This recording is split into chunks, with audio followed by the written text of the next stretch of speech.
as quick of a video as possible. Tools you'll need: pliers, small flathead screwdriver or a pick, a punch, I just use a ballpoint pen, optional safety glasses, painter's tape or car detailing tape,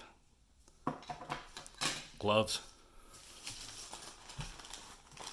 thick plastic bag, paper towel, lubrication of choice.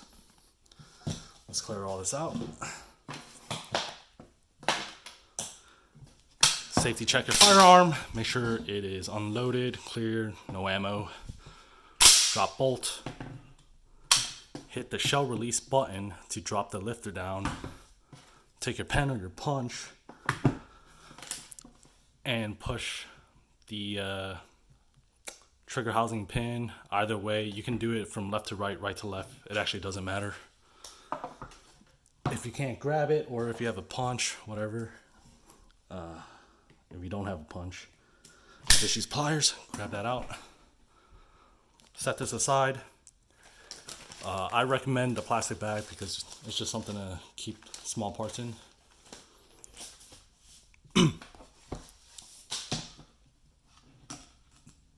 Pull the trigger housing group completely out. This is a good time to wipe down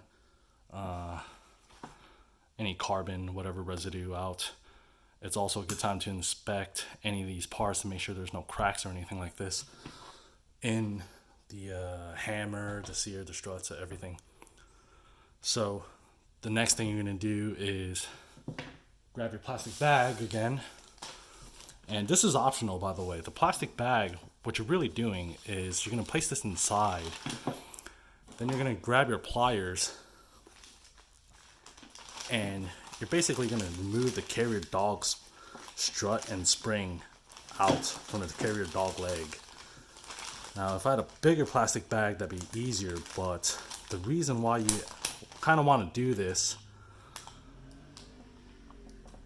is in case it slips, the spring and the strut flies into your bag and it doesn't go flying across the room. So that's one way you can keep this part from going all over the place. The second thing to take note of is there is a small piece right over here. This can just straight out fall out. Sometimes it'll hold, but if it does fall out, don't lose it. That keeps the tail end of the strut in line with the carrier dog leg. The next thing to take note of is which side the D-clip that retains your lifter, as well as, I guess it's a pin. I can't really remember what it's called. On this 1301 Tactical, it was on the right side. My 1301 Comp was on the left side, and I can't remember which side my brother's 1301 it was on. But this clip, be careful not to damage this clip. You're basically going to take a pick or a flathead screwdriver and try to remove this D-clip. Easier said than done. On video.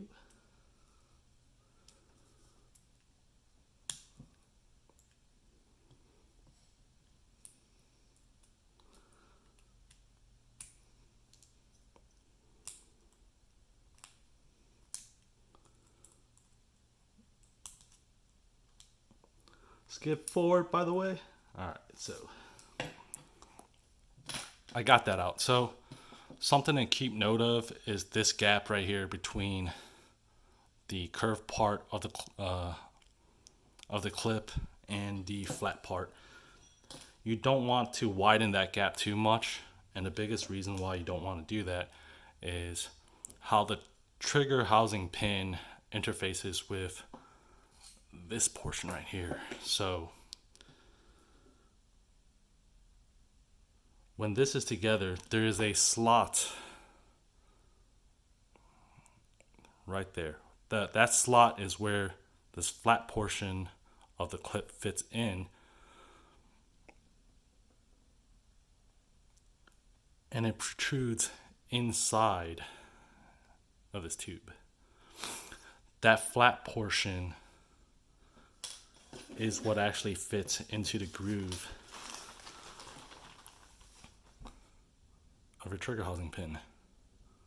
So if that gap is too wide, what will end up happening when you reassemble everything is that as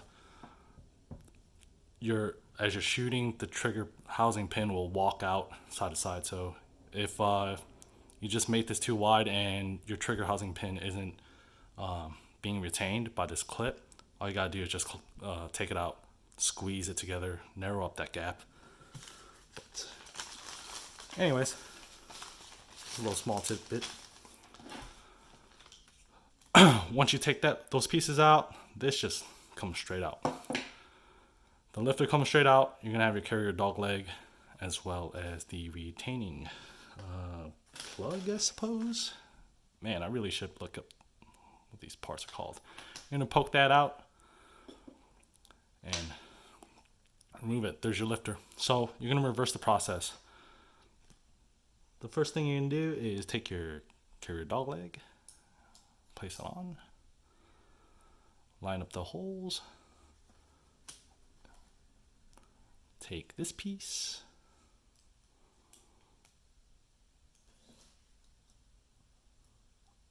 and round part and round hole. So one thing to note is that this piece should go on the inside, right? So if you're pointing the lifter this way, right, it should go from left to right. You don't want to put on the outside, otherwise that it will fall out when you're reassembling this. So pretty easy all up until this point.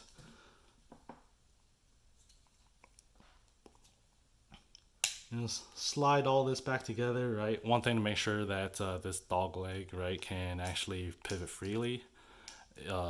You can actually trap it on the bottom right here, and it won't be able to move. So make sure that's completely out of the way. And we're gonna take our pieces and just reassemble everything. Good thing to do with the lubrication is basically put some oil on this, put oil on everything, metal on metal contact, anything that requires oil. When you're reassembling the spring and the strut for the dog leg, if you can do it inside the bag, again, it's just to prevent you from like having that spring and strut fly across the room. Optional, of course, the painter's tape or the detail tape. What that was really for is if you don't want to mar up your finish or anything like that, what you would do is just take some tape and wrap it around the jaws of your pliers, as well as tape up the side of your receiver. So if you accidentally slip or anything like that, right, it won't screw up your receiver finish. But you know, if you really don't care, then you know you really don't care. But place that back together.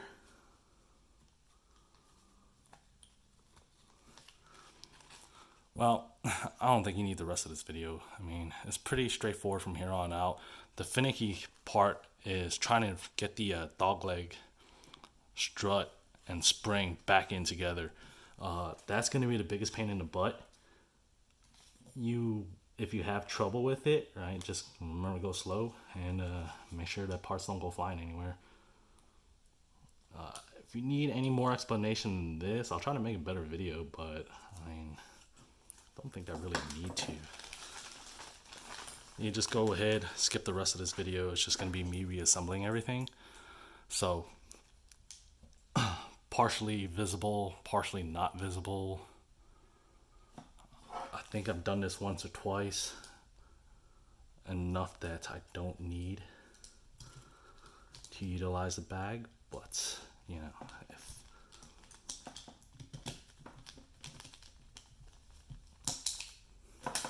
there you go.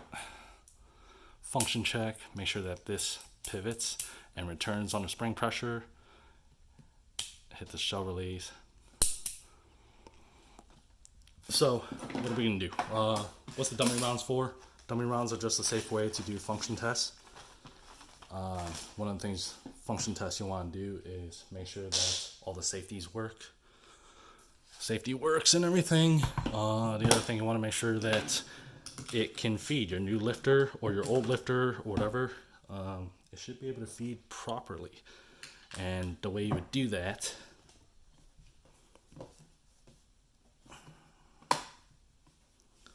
when you're putting the trigger assembly back in, right, with the lifter, right, always helps to push the shell lifter button or shell release button.